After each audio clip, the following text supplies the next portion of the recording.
Everyone, today is a special day.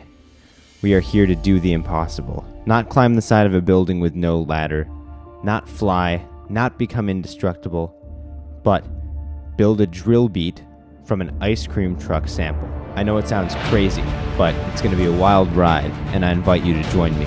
First thing I'd like to say is this video took a long time to make, and that's partially because I was having problems with OBS recording in 4K and my video encoder being too slow, as you may have seen on my YouTube shorts, and partly because I've been very busy, but the video is out now. It took me a while to make this, so I hope you enjoy. Let's get right into it. Okay, so just to give you guys a little bit of a preview of what I've already done, I started with this sample here.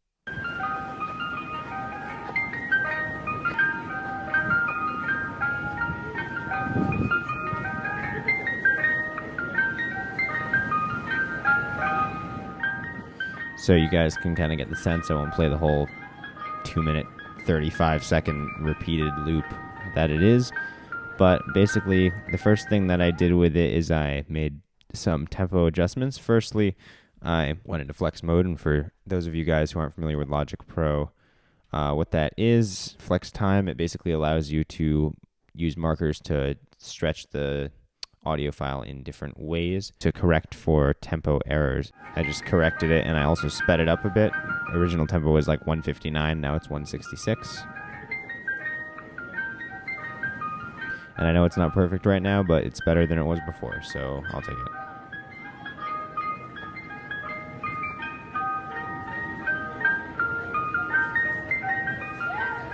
Then after I did that, I added in these drill hi-hats. I like this pattern.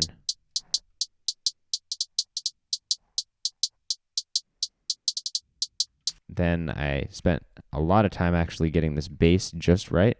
It took a while to get it in key, and it took a while for me to kind of adjust to a drill bass because my natural inclination is to go trap. I've never really messed with drill before, but it was really cool to do. So I got this like really complex bass line that I'm not used to, and this is what it sounds like right now.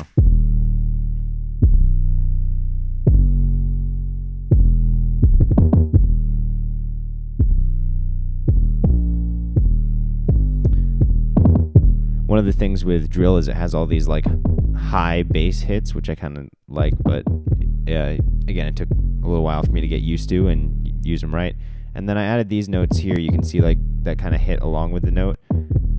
They just kind of like make it not perfectly on pitch at first and then kind of like resolve itself, if that makes sense.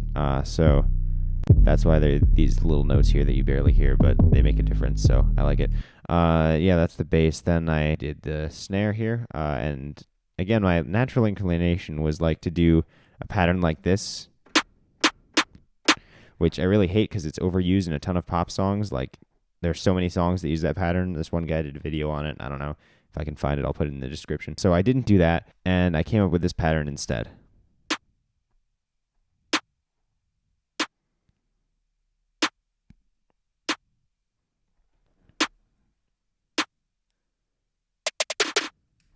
And that last bit here, you hear these 3 hits. And then I already let the rest play. So down here, basically what this is, it's just 1 hit up here, and then 2 down here, but really fast. So it ends up sounding like this. This pattern, it's kind of hard to hear when I played that, but you'll hear it in context. It'll sound good. And then there's this, which is the closed hat. This is just an alternate hi-hat pattern. You can see I have it really soft here. It's just meant to shadow the other one. Kind of brings in some more flavor without being too noticeable. Really like it. So this is what it sounds like together.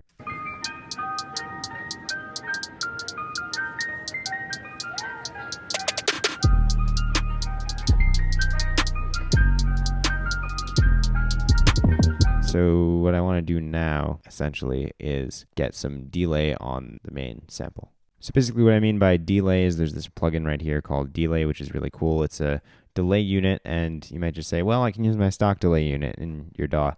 You can, but this does a lot more. Look at all these controls, and I'll just show you a little bit of what it sounds like. So I've got this here, which is just chopped off part of this loop, and I'm going to play it for you just with delay on it. Haven't really done anything to it.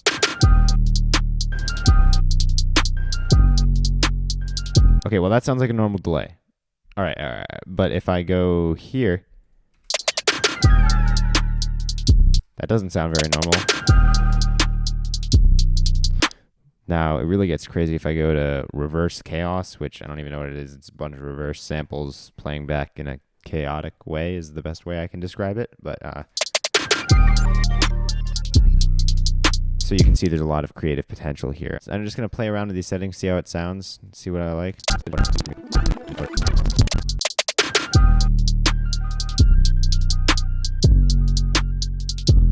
Bring that tape up, add some distortion. We'll give it a low cut. Yeah, let's try that again.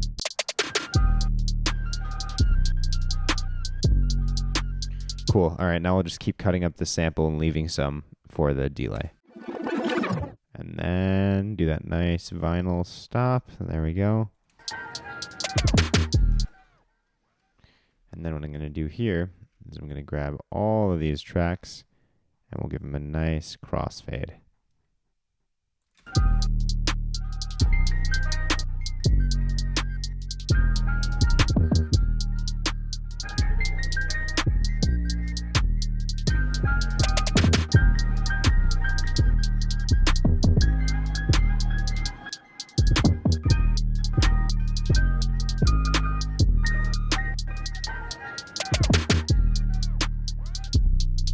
That sounds kind of sick.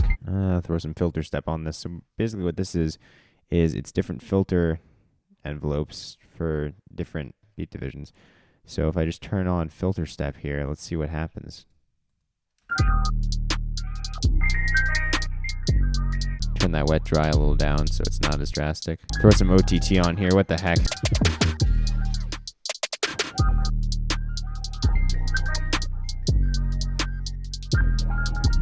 You gotta be careful with OTT. It's something you can easily overdo, but if it's used right, it's really cool.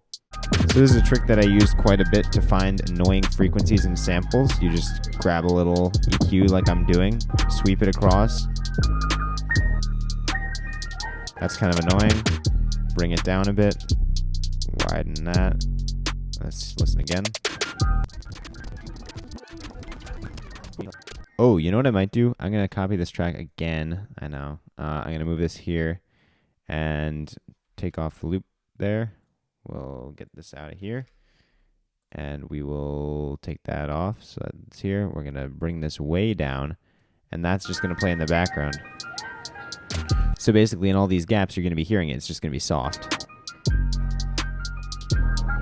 All right, so the next thing I want to do is I want to add some like church bells. I haven't really found a good plugin for that yet, and I don't want to pay, so I want to get a free plugin. But I don't know, I may just sample from YouTube again and see what happens. But not right now because it is 1:04 in the morning and I need to go to bed. So I'm just going to write a note here. Oh, I got a text. Okay, I'm going to write a note here that says, get bells. I think I'll remember. Goodbye. All right, so we're back. It's a new day. Well, actually, technically the same day. Okay, so this is cool. I think this effect here needs to be a bit more subtle, so I'm going to put the dry up and wet down. Oh yeah, one other thing I want to do here is I have these repeats 3 times. This one here. Like there. I'm going to make that 4. Here we go. Oh, I hate this. In Logic Pro, when you have a loop enabled and you try to play it, it goes back to the beginning of the loop to play. I don't know why. I don't know if that's supposed to be a feature or a bug. Okay, now I wasn't paying attention, so I gotta go back. Like, here, I'll show you. I'll stop it.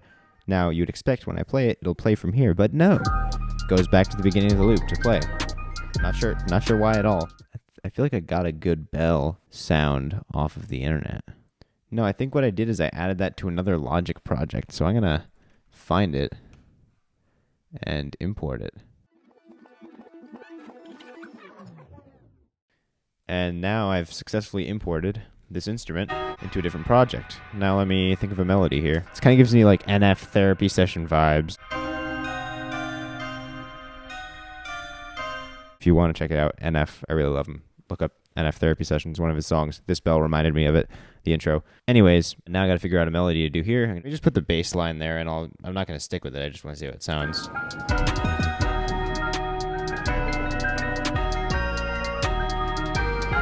So that kind of sounds bad, but there are some parts that I think we can keep, like this first note here. Remove those. There. No. My dog's barking. Can't have that happen. Really don't want to wake up my family. So, there's my dog. We'll see if this is sustainable for the next 5 minutes. Sounds like a toy piano.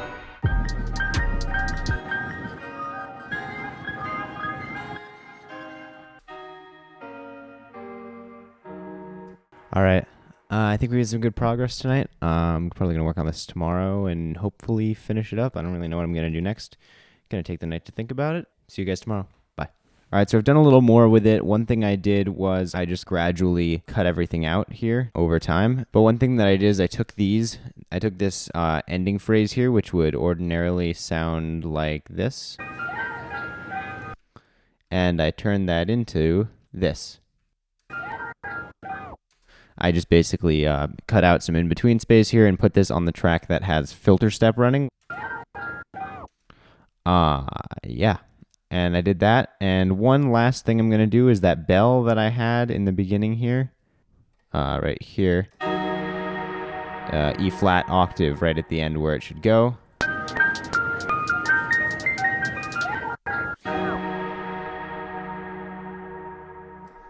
Okay, and then what I'm going to do here is I'm going to bounce that in place, which basically converts it to an audio track here. And what that means is I can do audio stuff with it that you can only do to audio tracks. And here's what I'm going to do. Right there.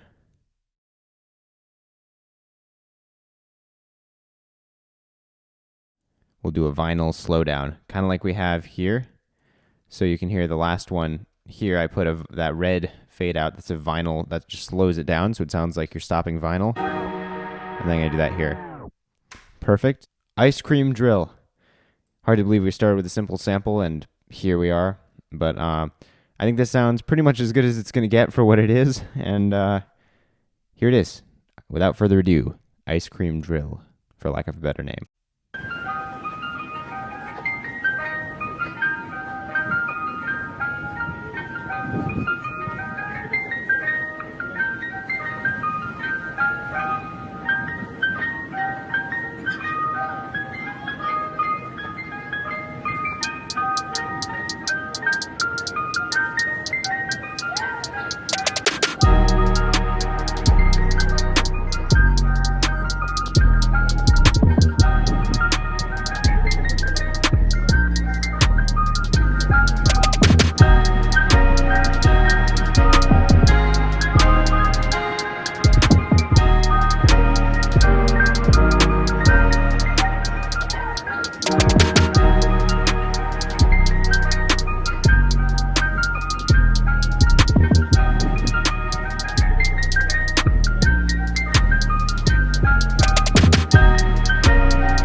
Thank you so much for embarking on this incredible journey with me.